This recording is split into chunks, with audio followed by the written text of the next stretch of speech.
Po tayong kasabihan sa wikang Pilipino. Kapag nagturo ka ng daliri sa iba, may tatlong daliri na nakaturo palagi pabalik sa iyo. Sa mga nakarang linggo, malinaw na nililihis ang galit ng taong bayan tungkol sa mga ghost at substandard flood control projects mula sa mga totoong may kasalanan patungo sa Senado at sa ilang mga miyembro nito. Tila pilit na ginagawang panakipbutas, ika nga at fall guy, at diversyon ang mga senador palayo sa Kamara at sa mga tunay na may sala. Klarong-klaro po ang script nito. Ipitin ang tatlong dating DPWH officials, pakantayin sa kanila, mema banggit lang na senador, habang pinagtatakpan ang mga congressman na tunay nakasabwat nila sa mga lugar na ginagalawan nila. Simple ang patunay dito. Kapani-paniwala ba na wala silang kinausap na kahit isang congressman nakaupo na totoong may hawak na mga distrito sa lugar na ginalawan nila sa hinaba-haba ng testimonya nila dito o sa Kamara? Banggit sila ng banggit, name drop sila ng name drop ng pangalan ng senador. Maski na klaro naman ko inyong papakinggan na wala silang masabing direktang nakausap o binigyan ng anuman. Lahat ito para lamang ipako ang mga senador sa media at sa publiko at ilayo ang atensyon sa Kamara at mga congressman. Bakit nga ba? Dahil tila mas malaking isda, ika nga, mas mataas, mas kilala ang mga senador kumpara sa congressman. Umaasa sila na maiibsan ang galit ng tao sa kanilang mga anomalya ukol sa flood control at tuluyan na silang makakatakas mula sa anumang pananagutan. Isang tao lamang, Ginoong Pangulo, ang nasa likod ng script at sarswelang ito. Siya ang dahilan ng kaguluhan, pagkakaaway-away, pagkakawatak-watak na ngayon yumayanig sa ating bayan, maprotektahan lamang ang sarili niya.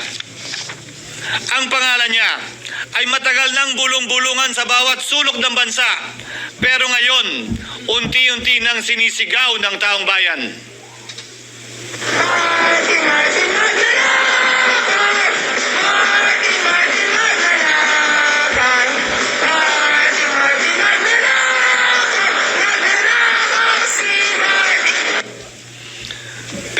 Pangulo, minamahal kong kasamahan, bakit tila sa Kamara, dito mismo sa Senado at sa ilang media ay hindi pa din nila kayang sambitin ang pangalan niya? Pues, sasabihin ko, Martin Romualdez. Minsan ang binanggit ng mga diskaya ito mismo dito sa Senado, ang kanyang pangalan. Pero agad itong pinabawi nung humarap sila sa Kamara. Binanggit ni Master Sergeant Gutesa ang kanyang pangalan. Pero ultimo notaryo, natunto nila at pinabawi nila ang pagnotaryo. Buti na lang, huli na't nasabi na niya ang pangalan ni Martin Romualdez na pinanumpan dito mismo sa ating Blue Ribbon Committee.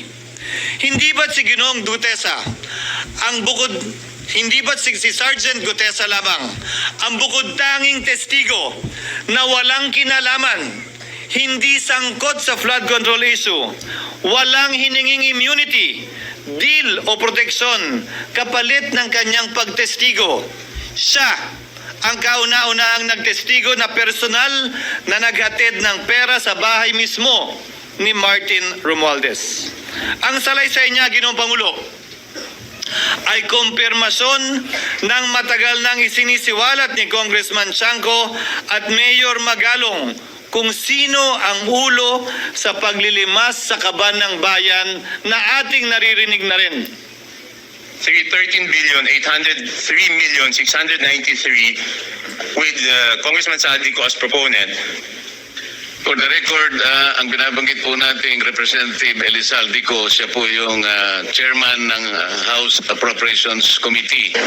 Walang kaduda-duda yan. Ito nga, hirap na hirap silang banggitin pa yung isa sa mga mastermind nila dyan, si Saldico. Hirap na hirap pa silang banggitin.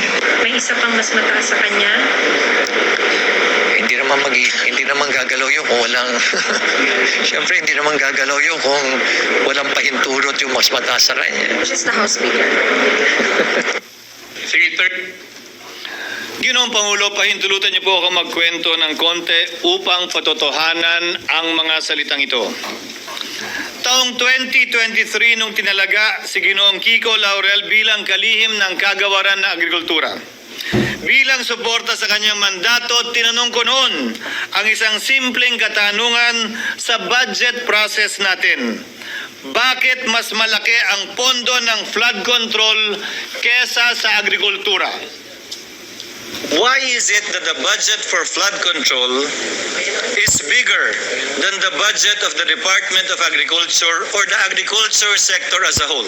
The fifth biggest allocation, not even a department, is flood control. And allocating a measly 31 billion for irrigation, for rice. Why? Pagkatapos po noon, tinulungan ko siyang bawasan ang flood control budget at idagdag sa 2024 budget ng Department of Agriculture. Aniya, tumawag daw sa kanya si Congressman Zaldico dahil pinapatanong daw ni Speaker Romualdez, bakit binawasan ang pondo ng flood control? Ngunit wala nang nagawa si Congressman ko dahil sinabi niyang pasayan ng Pangulo. Nung termino ko rin po bilang Pangulo ng Senado, maraming beses po akong tinanong ni Pangulong Bongbong Marcos tungkol sa panukalang budget para sa 2025. Sinabi ko po sa kanya ang buo at tapat na katotohanan para malaman po niya ang tunay na larawan at sitwasyon ng pambansang budget para sa taong yon. Ito marahil, Ginoong Pangulo, minamahal kong kasamahan, ang isa sa mga dahilan kung bakit pinag-utos ng Pangulo ang pag-veto at pag-for late release o FLR at pag-hold ng malaking bahagi ng budget